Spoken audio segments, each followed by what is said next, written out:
Depuis plus de 10 ans, le PDCI n'a jamais vraiment retrouvé sa stabilité. Défaites électorales, divisions internes, figures historiques battues sur leur propre terre. Mais une question dérange de plus en plus. Tidjane Thiam est-il réellement une victime du système ou porte-t-il une lourde responsabilité politique? Dans cette vidéo, on va tranquillement analyser les faits, les symboles forts et les conséquences possibles pour l'avenir du PDCI. Like et abonne-toi pour ne rien rater de nos analyses politiques sans filtre. De quoi parle-t-on? D'un parti en crise, depuis longtemps. Ça date de toujours pareil pour moi. Pour moi, c'est toujours le fait générateur, l'élection de 2010. On a joué un sale tour à l'ancien parti unique en l'éliminant au premier tour de la présidentielle de 2010, et depuis, on traîne ce boulet. Il y a eu les transfuges qui sont passés au RDR. Ensuite, on a vu avec l'élection de Tidjane Thiam, il y avait les thiamistes et puis les autres. On a vu des crises, on a vu la crise Billon-Valérie Yapo, on a vu Guy Kawé, etc., etc. En attendant la suite, je constate une chose, c'est que tous les thiamistes de la première heure, qui avaient les élus comme Simon Dehaut, par exemple, qui avait porté la candidature de Tidjane Thiam, sont tous éliminés. Ils ont tous été battus.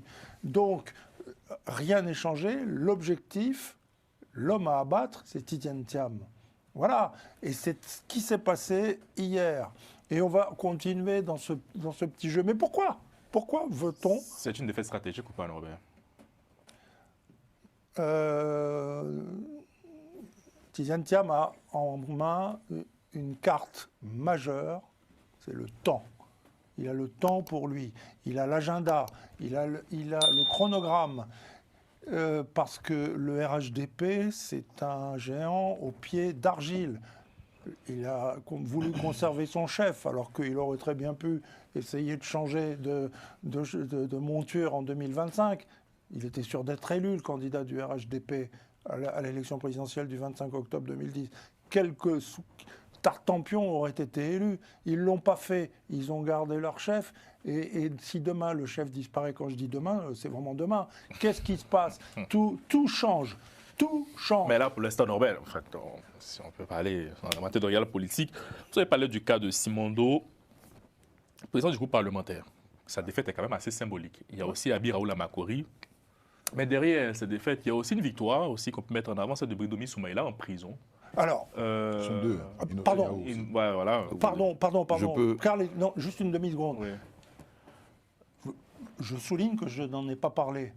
Je n'ai pas parlé de ces deux victoires extraordinaires. Et vous savez pourquoi? Parce que moi-même, aujourd'hui, je me retiens.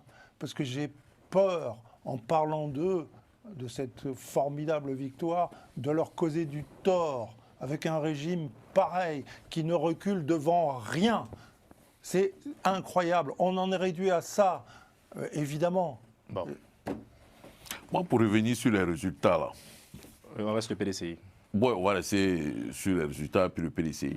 D'abord, dire à Jean-Yves que quand on a 6000 km d'un pays, fût-il son pays d'origine, on ne parle pas ainsi des élus de ton pays, qu'ils fassent ce qu'ils veulent.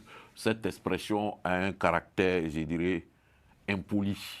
Mais parce qu'il est désespéré. Non, Bah oui. On peut être désespéré, on peut manifester son désamour face à quelque chose avec des thèmes un peu plus... Mais la jeunesse ivoirienne, non, on est là. je me permets de faire cette réflexion parce que je connais Jean-Yves, ce n'est pas ça ne fait pas partie de son... Mais il parle avec son cœur. C'est pas parce qu'on parle avec son cœur qu'on va parler mal. Laissez les présents terminer et Jean-Yves... Est-ce que parler avec son cœur veut dire qu'on parle mal? Soyons sérieux. Il parle pas mal. Deuxièmement, il ne faudrait pas que tu encourages l'impolitesse. Si toi tu es impoli, il ne faut pas permettre ça que des jeunes soient impolis. Mais je suis tout aussi touché que toi de ce que Jean-Yves dit. Donc, deuxièmement, il a dit une chose qui est juste. Toutes les entraves, c'est vrai, le cas de Mme Traoré est gros. Mais il y a eu beaucoup d'entraves. Au processus électoral. Vous voulez que la CEI, ces personnes-là sont identifiables. Hein.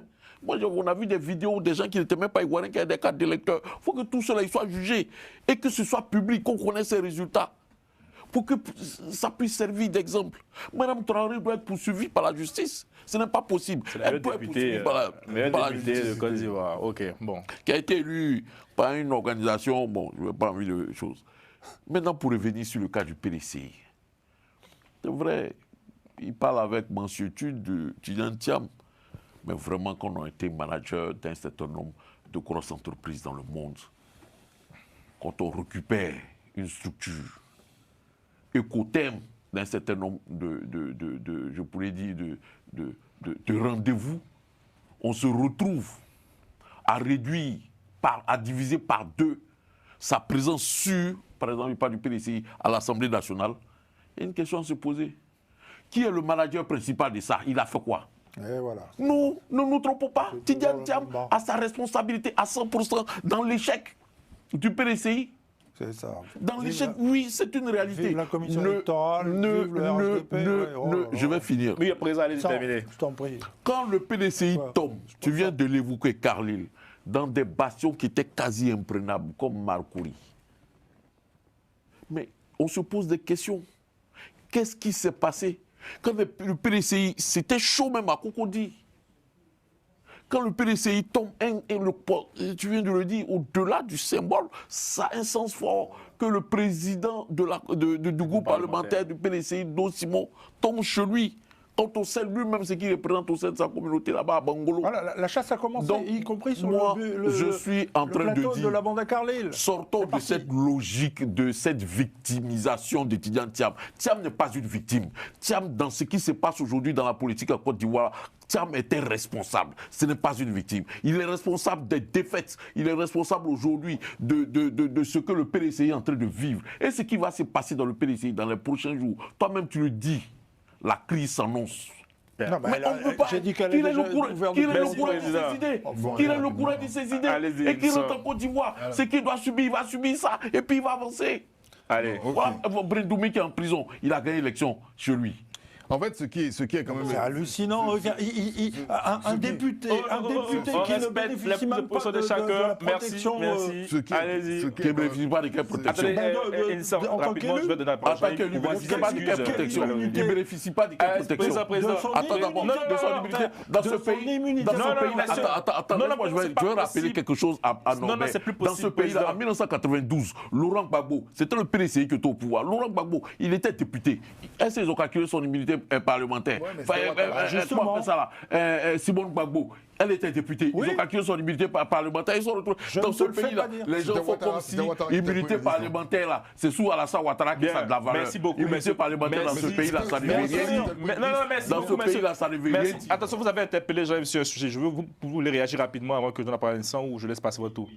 Oui. En fait, quand j'ai dit qu'ils fassent ce qu'ils veulent, je parle parce que là, on était dans un contexte bien précis. On a demandé avec le fait que le RHDP soit vraiment ait atteint, je crois, plus des 2 tiers des sièges au niveau de l'Assemblée nationale. Donc, est-ce qu'au niveau de la réforme, s'il doit y avoir réforme de la Constitution, donc c'est dans ce sens-là, il dit, oui, puisqu'ils ont toujours fait ce qu'ils voulaient.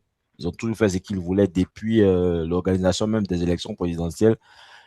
Lorsqu'on interpellait pour qu'il y ait dialogue, pour qu'ils puissent apaiser la situation, ils ne sont jamais allés dans ce sens-là. Donc, à un moment donné, quand tu t'entêtes avec quelque chose, on te parle, on t'interpelle là-dessus et que tu n'écoutes pas, moi, je pense que c'est légitime. Moi, je ne banalise pas, ou bien je ne sais pas, c'est pas du mépris, mais je dis juste que, à ce niveau-là, on n'a plus rien à faire parce que tout ce qu'on dit, on n'est pas écouté. Tout ce qu'on fait, on n'est pas écouté, on n'est pas suivi. Donc, à un moment donné, qu'ils fassent quoi. Ils auront les mains libres. Ils ont les mains libres. Ils pourront faire ce qu'ils veulent. Merci pour la précision. Voilà. La politique ivoirienne ne se résume pas à des victimes et des bourreaux. Les responsabilités existent et elles doivent être assumées. Dis-moi en commentaire si tu penses que Tidjane Thiam peut encore redresser le parti et partage cette vidéo pour élargir le débat.